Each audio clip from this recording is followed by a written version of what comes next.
Ya. Bahkan kalau dalam pandangan Islam itu istilah mayoritas minoritas itu nggak boleh. Itu tidak boleh dan tidak pernah ada di dalam masa Rasulullah SAW, itu nggak ada. Coba aja bayangkan ya. Dulu ketika Rasul itu memimpin di Madinah ya, itu umat Islam 15% loh.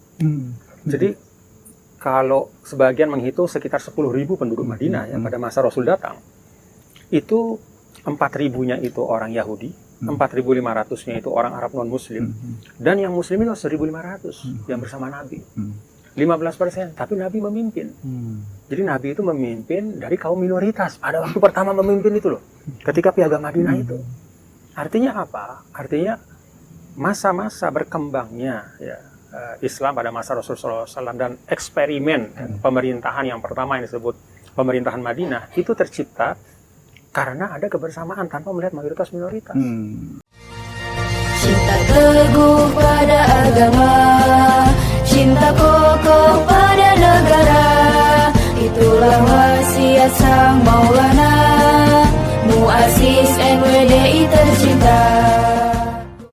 Pikiran-pikiran soal yang mempertentangkan kelas itu kan juga ada akar sejarahnya. Oh gitu, iya, pasti. Antara komunitas dengan iya, jadi memang ya setiap persepsi itu kan terbangun ya. Bisa 100% dari realitas ya. Bisa dari pencerapan terhadap realitas yang ada. Jadi bisa 50%, bisa 30% ya. Kelakuan dari orang-orang yang katakanlah memiliki kapital besar ya, yang kemudian dilihat oleh publik kok kayaknya mau mendominasi segala sesuatu. Kok kayaknya mau memaksakan kehendak. Kok kayaknya semua mau diambil. Ya memang ada kayak begitu juga. Kan kita lihat juga ya bukan hanya dalam konteks katakanlah pengusaha, tapi juga para pemilik kewenangan ya. Kenapa misalnya persepsi publik terhadap institusi tertentu itu negatif? Ya karena memang ada oknum-oknumnya. Yang karena kebanyakan orang bingung juga kok oknum tapi banyak sekali gitu misalnya. Nah, jadi artinya ya semua harus introspeksi. Menurut saya pada akhirnya ya kita pilah ya persepsi-persepsi itu dan kita lihat dengan kritis ya.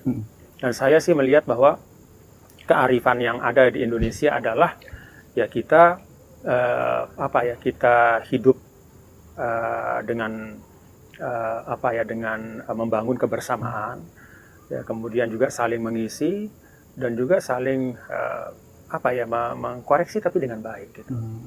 Dan saya melihat bahwa bukan maslahat kita untuk terus-menerus membangun dan ketakutan historis ya, itu. Membangun anti ini, anti itu, padahal ternyata faktanya nggak selalu benar. Ya. Tuan Guru, sayangnya orang banyak mempersoalkan identitas Pak Haritanu sebagai Tionghoa dan juga sebagai non-Muslim. Double minoritas itu dianggap sebagai persoalan dalam dunia politik di Indonesia oleh sebagian kalangan. Bagaimana Tuan Guru mengklarifikasi anggapan dan pandangan semacam ini? Kalau saya melihat sesuatu itu kan pertama dari kacamata. Saya ini kan lahir dari pesantren ya, dan dibesarkan sebagai seorang muslim. Saya lihat dari kacamata Islam. Bagaimana Islam memandang? Islam itu udah selesai dengan urusan warna kulit, perbedaan agama, perbedaan suku. Ya. Kalau dalam Al-Hujurat itu kan jelas. Syu'uban wa qabaila li ta'arufu, udah selesai. Jadi kalau ada kita masih mempermasalahkan matanya sipit apa belok gitu ya, kulitnya putih apa hitam gitu, sukunya Jawa, non Jawa, Sunda atau apalah gitu ya, atau bahkan agamanya apa, itu berarti kita mengingkari ya kaidah li ta'arufu yang ada di dalam Al-Quran itu dari agama. Dari sisi kearifan kita berbangsa sebenarnya kalau kita mau buka sejarah ya, kan Indonesia ini sebelum adanya Republik ini itu kan sudah ditanam kebaikan oleh semua anak bangsa dari beragam suku. Dari bahkan yang dalam tanda kutip disebut non pribumi, ya. Apapun itu gitu ya. Etnis-etnis Arab, etnis-etnis Tionghoa, kemudian juga kelompok-kelompok yang lain juga ikut bersama membangun, menyiapkan Indonesia sebelum merdeka. Ketika mau merdeka pun BPUPKI, PPKI juga kan mengakomodir.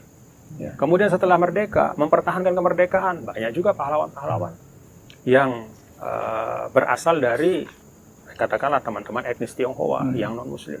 Ada misalnya Laksamana Jonli yang meninggal di Arafu dan seterusnya banyak sekali gitu. Jadi kearifan agama udah nggak masuk, kearifan budaya kita nggak masuk, sejarah kebangsaan kita yang banyak juga nggak masuk. Jadi atas nama apa mau dipelihara? Sentimen aja kelihatan. Iya. Bahkan kalau dalam pandangan Islam itu istilah mayoritas minoritas itu nggak boleh. Itu tidak boleh dan tidak pernah ada di dalam masa Rasulullah SAW itu nggak ada. Coba aja bayangkan ya. Dulu ketika Rasul itu memimpin di Madinah ya, itu umat Islam 15% loh. Jadi kalau sebagian menghitung sekitar 10.000 penduduk Madinah ya pada masa Rasul datang, itu 4.000-nya itu orang Yahudi, 4.500-nya itu orang Arab non-Muslim, dan yang Muslim itu 1.500 yang bersama Nabi. 15%, tapi Nabi memimpin. Jadi Nabi itu memimpin dari kaum minoritas pada waktu pertama memimpin itu loh, ketika Piagam Madinah itu. Artinya apa? Artinya masa-masa berkembangnya ya, Islam pada masa Rasulullah SAW dan eksperimen pemerintahan yang pertama yang disebut pemerintahan Madinah itu tercipta karena ada kebersamaan tanpa melihat mayoritas minoritas. Dan itu diwariskan terus oleh Islam seterusnya gitu. Jadi di tempat-tempat di mana Islam tersebar, termasuk di Nusantara, di kerajaan-kerajaan Islam yang ada di Nusantara ini, Demak, kemudian kerajaan Islam Mataram, yang non-Muslimnya tetap bisa berkiprah sebagai intelektual, sebagai dokter, sebagai ahli ekonomi, tetap berkiprah semuanya. Jadi mayoritas minoritas itu di dalam konteks al-muwatonah ya, kewarganegaraan itu nggak boleh. Dan itu kalau kami itu kan dibesarkan dalam tradisi Al-Azhar. Nah, Grand Syekh Al-Azhar itu sering saling menyampaikan bahwa dalam konsep negara bangsa, satu negara satu bangsa, kita nggak boleh lagi nyebut aglabiyah dengan aqaliyah, mayoritas dan minoritas.